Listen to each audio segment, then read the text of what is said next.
Good evening, Natalie Ganzhorn. Welcome on VH Berries. Thank you. I'm so excited to be talking with you.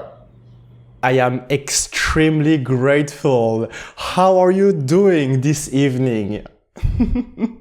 I'm good. I'm getting used to the cold weather in Toronto. I feel like today was one of the first days where it started to feel like winter. But it's been a great day. I have a new project coming out tomorrow that I'm really excited about. So it's been fun. Yeah, seeing the trailers come out on social media and seeing the hype build around that has been so much fun today. And Natalie Ganzhorn, not only there is the cold temperature that you just mentioned in the surroundings of Toronto, but with Halloween approaching as the day we speak, some people are afraid of horror movies and stories, and I am concerned about people who are speaking very fast because you have a world level background in competitive public speaking. Yes, I do. I started acting because of my history in public speaking and debating. There's a category in public speaking competitions called dramatic monologue, where you pick a monologue from a play and perform it for the judges. And that's how I discovered that I love acting and how I got into it. Absolutely, Natalie Ganzhorn. I would love to explore this area of your journey because, as you just said it was the genesis of everything. And thanks to one person, which was your teacher, and I am talking about Kirsten Widham West. Yeah, she has been a mentor for me in so many different areas of my life. She was, of course, my public speaking and debating teacher, and we had the opportunity to travel all over the world together for public speaking and debating competitions. We traveled to South Africa, Lithuania, Dubai, Hong Kong, Beijing, really all over the world together, and she taught me everything I know about public speaking and debating, and she was also one of the first people to encourage me to pursue acting professionally. So she's still a close friend of mine, and she's been such a big mentor for me in my life. She told you all of the rhetorical lessons and tips, but also how to wear a shirt with a tie, which is, I believe, the reglementary dress code to be able to participate in those competitions. Yeah, I think it depends on the competition. The school that I went to, we had to wear uniforms, so I had to wear my school uniform to all of the competitions. And as much as I tried to get out of it and bend the rules, she always made sure that I had on my shirt and my tie and my blazer for every competition. I forgot it, the blazer. What is a blazer again? Like a formal business jacket that you have to wear. Absolutely, over everything, for example, to overcome the Toronto winter. Exactly. And as you just mentioned, Natalie Ganzhorn, you had a lot of competition in speaking in many locations, for example, in South Africa, Lithuania, and even Hong Kong. Can you tell us about your most memorable experience and souvenir during those times? Yeah, that's a great question. It's hard to pick because all of the trips were so amazing and so unique in their own ways. And one of the best parts of those trips was getting to know the other students that were competing. I've met some of my best friends through public speaking and debating competitions, but my favorite was probably South Africa. We got to go on a 5-night safari while we were there, which was so cool. So we saw all the big five. Giraffes, lions. It was so cool. And I would say because of the safari, that was probably my favorite trip that we took. this safari was very memorable for you, Natalie Ganzhorn. And in addition of all of the self-speaking skills that you developed in secret during all of these years, there is also this ability to be on stage, not in front of your parents and family, but in front of, for example, 1,500 people that are attending those events. Yeah, definitely. I think one of the strategies that I adopted pretty early on in my public speaking and debating career was to take on a bit of a character. I feel like it kind of goes hand in hand with acting, but whenever I was on stage presenting one of my speeches, it kind of felt to me like I was playing a role. So I never had too much stage fright, and I'm an actor, so I love to perform. That was one of the most fun parts to me, although I know public speaking is intimidating for some people. Let's be honest, Natalie Ganzhorn, with the already costumes, the shirt ties and the blazer, you're already in the characterist. It's very easy to feel like it. Yes, definitely. Obviously, during those competitions, there is a lot of improvisation, which is, for example, at the complete opposite of the on-screen and cinema work. Because, if I understood correctly, you had a sort of hat with some little papers, or maybe in other forms, some words that were picked, and then you had to invent stories with a special structure, introduction, development, and conclusion.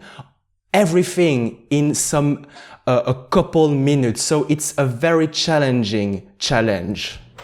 Yes, definitely. There was a category in the competitions called impromptu speaking, where, like you said, you pull a topic out of an envelope or a hat, and there's 3 different topics on that sheet of paper. Usually a single word, a phrase, and then some sort of quote.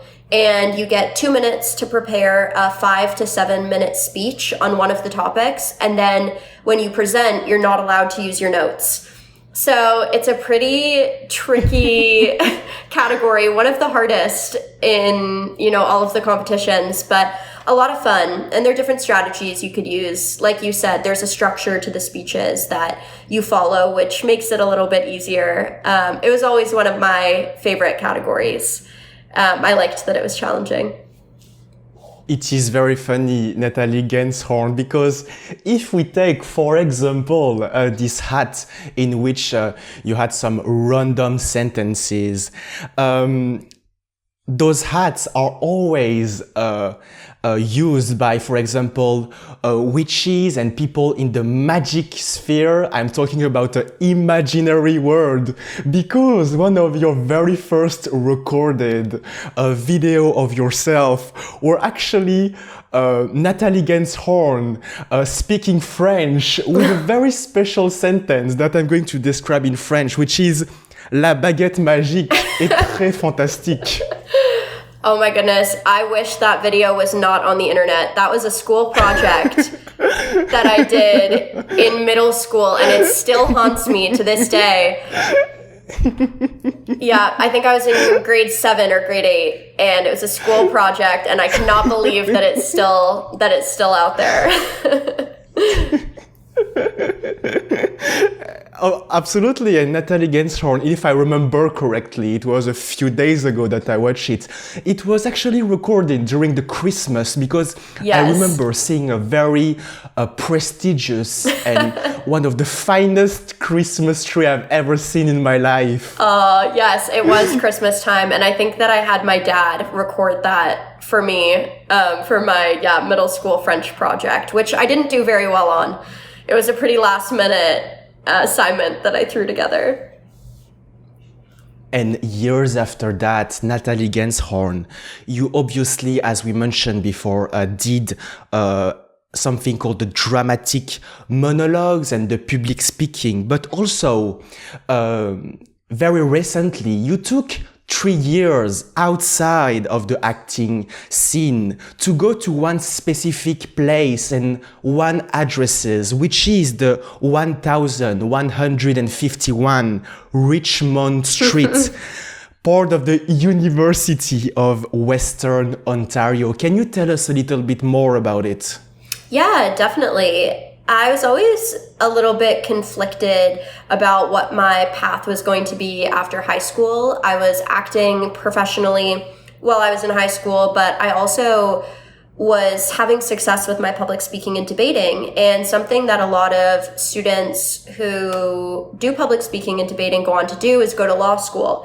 And that was, when I was younger, one of my big goals and dreams. So I decided to take a break from acting to go to university and do my undergrad, which I did in political science at Western.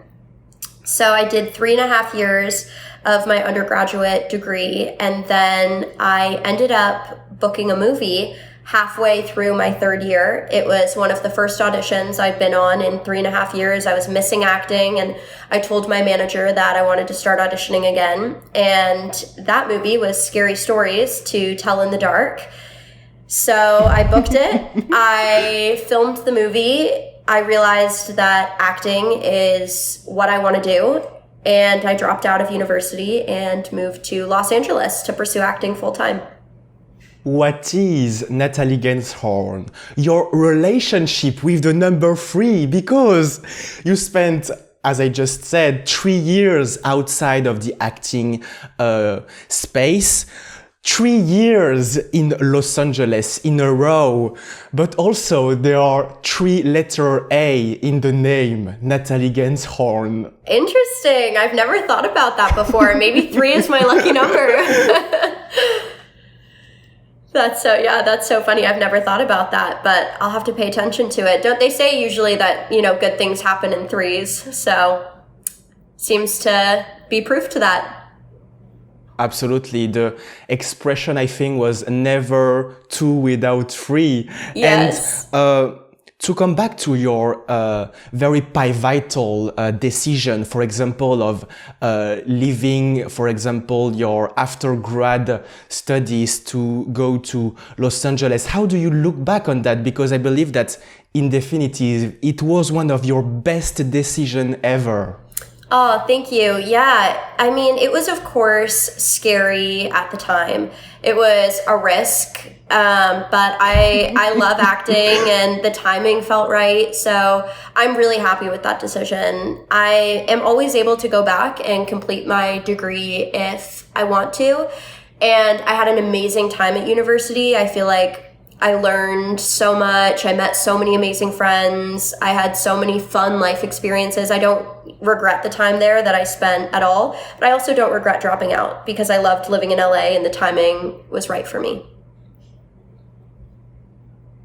In parallel of the earlier version of Natalie Ganzhorn, was it as scary as stepping on the stage in front of 2,000 people? I would say it was a lot scarier. I loved stepping on stage and performing. Yeah, that was fun for me. Not as nerve-wracking as dropping out, that's for sure. And one thing that I know in parallel with stepping to a stage, which is that usually during some performances, whether it's theater or speaking conversation, all of the spotlights are directed toward you, which means that you have a very little visibility on the audience. And on the other hand, there is no hiding from the audiences. I don't know why I made that parallel. It just came to my mind. Yeah, no, it's true. It's a good parallel for sure. This period of your life was, as you just mentioned, scary, Natalie Ganzhorn, which makes the connection with Scary Story to Tell in the Dark. I have the hard copy of the book with me right now. Can you tell us about the first days and how it got all started? Because you told me that you booked that character during that period. Yeah, definitely. So, like I said, it was one of the first auditions I had gone on in 3 years. So I was really, really nervous. And this was pre-COVID, back when auditions were happening in person. So I drove back to Toronto from Western, which is about a 2.5 hour drive, practiced my lines the entire time, went into the audition, came out, sat in my car, called my mom in tears, and said to her, "Oh, I was so nervous. I don't think it went well." And a couple weeks later, I got a call from my manager that I got a call back, which I was so excited about, but even more nervous for the callback than I was for the initial audition. And then I did my callback, got another call from my manager, and found out that I was going to be doing what's called a chemistry read, which is where they bring in a few different actors for the different roles that they're looking to cast, and they mix and match you with each other to see kind of who has the best chemistry and who would be the best fit for all the different roles in the cast. And once again, came out of that chemistry read, sat in the car with my mom in tears because I thought it didn't go well. I had pretty much completely written off the project in my head, and then ended up getting a call from my manager and finding out that I booked it. I was so excited. Guillermo del Toro, who is an Academy Award-winning writer, director, and producer, was executive producing the project, and it was a dream come true to work with him. So the first few days on set were a whirlwind experience. It was such a dream come true, and to this day, one of the best filming experiences I've had on any project that I've ever been on. Absolutely, Natalie Ganzhorn. This project was actually written, the feature film by Guillermo del Toro, that also made, for example, The Shape of Water, which is one of my favorite movie. And your character, called Ruth Steinberg, has a huge advantage from the other one, especially on the point of view of the last minutes of the movie, which is that she is still alive. Yes, that was such a fun plot twist. And I was so excited because I didn't know this when I initially booked it, but I ended up being on the cover of the books that they re-released, which was so cool. And my face was one of the movie posters. I'll never forget. I was in Los Angeles at the Universal City Walk Theater, and I forget what movie I was going to see with my roommate, and we walk into the theater, and right in front of me is my face in the coming soon movie poster section, and I burst into tears. It was such a dream come true. So cool. I never thought I'd walk into a theater and see my face on a movie poster under Guillermo del Toro. So it was such a cool experience. So much fun, and yeah, way cooler than I ever thought it was going to be. Not only it was a cool experience, but you don't actually appear once on the cover, but twice because of the mirror. Yes, so true. That's so funny. I haven't thought about it that way. Into the storyline of scary stories to tell in the dark, all the events are taking place at a very special and unique decades. I am talking, for instance, about the year 1968. Yes, it was so fun that it was set in 1968 because, of course, that affected the wardrobe and our hair and makeup. So I got to wear these really fun 60s dresses and have big 60s updos and 60s makeup. And we drove old cars, and the sets were all decorated for 1968, so it was really fun. I love doing period pieces, and Scary Stories was no exception.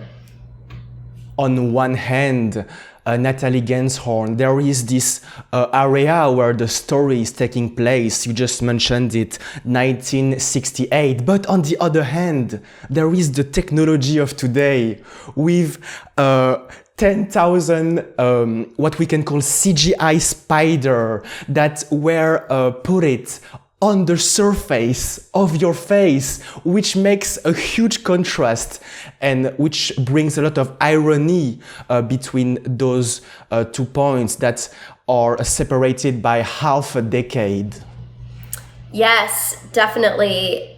Filming was really unique because of all of the spiders that explode out of my face. That scene, we shot the entire thing in one day, and we filmed the scene both on the actual set in the bathroom and then on a green screen as well. So I had a prosthetic with one spider leg poking out of it on my face, but that was it. The rest was all done in post-production, all CGI. So it was an acting challenge for me because I had to pretend like these spiders were all over me.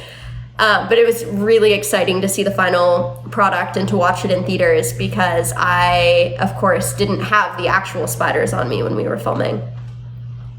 And furthermore, Natalie Ganzhorn, the legend is now true because you made that scene, that very iconic scene in one day, which means that your life changed in one day. Yes, definitely.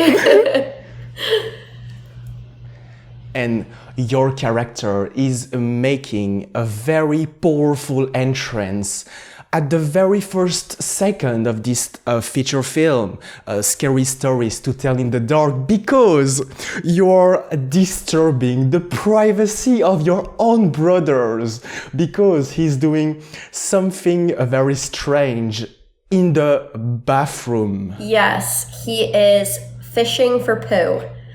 And the reason being is he plans on lighting it on fire and throwing it at one of his school enemies. So me, as the older sister, of course, had to disturb him and be nosy and see what he was doing.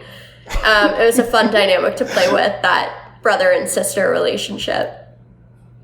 And how bad it went, because few minutes after, I'm not spoiling anything crucial in the plot story, but you were actually in the romantic escapade with another boy, and he's actually throwing that bag at him and indirectly also to you. Yes, I was on a date with Tommy, and Chuck, my younger brother, decided that he would throw the poop he fished out of the toilet at me and my date on our Halloween drive. So very dramatic and definitely believable. Seems like something an annoying little brother would do. Absolutely, and Natalie Ganzhorn, there is this very vivid dynamic to the movie, and I am very curious about the location in which you recorded all of the scenes, because I assume that some of them were actually in the true field of agriculture, and others were indoors with some studio room. Yeah, definitely. We had a few different filming locations. All of it was shot in Toronto and in the surrounding area.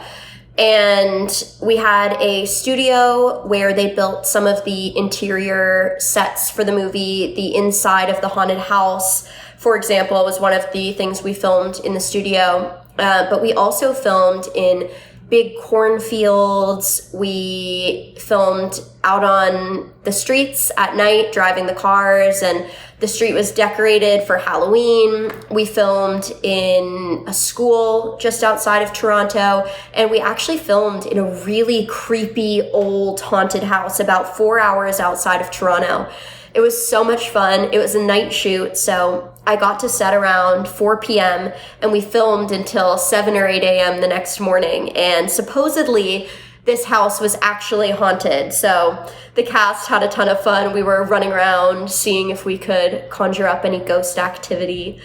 But yeah, so some of the locations were really, really cool. In definitive, Natalie Ganzhorn, you have what we can call, and since a long time, that flair for the dramatic And I feel that you also have this passion as a viewer and consumer about all of that horrific feature films, for example. Yes, definitely. I have to say, I only really started liking horror movies when I started acting in them. I started watching them because I wanted to be familiar with the genre and ended up really falling in love with it, especially this time of year with Halloween approaching. It's the perfect time to get caught up on new horror movies that have come out or watch old favorites. And at the moment you are experiencing, as you just mentioned at the very beginning, the cold Toronto. Are you planning to make some trips, as you just mentioned, because you are always going back and forth to accomplish some mission? Is it on your calendar? Yes, definitely. I'm actually headed to Los Angeles next week, which I'm really excited about. I'll be working. Yes, I'll be working out there. And I'm also going because I'm looking forward to spending Halloween there with some of my friends. And, you know, it's too cold here. It's the perfect excuse to get back to the warm weather. I am looking forward for that event, and I hope that everything will go for the best. Thank you very much, Natalie Ganzhorn. Thank you so much. It's been so fun chatting with you.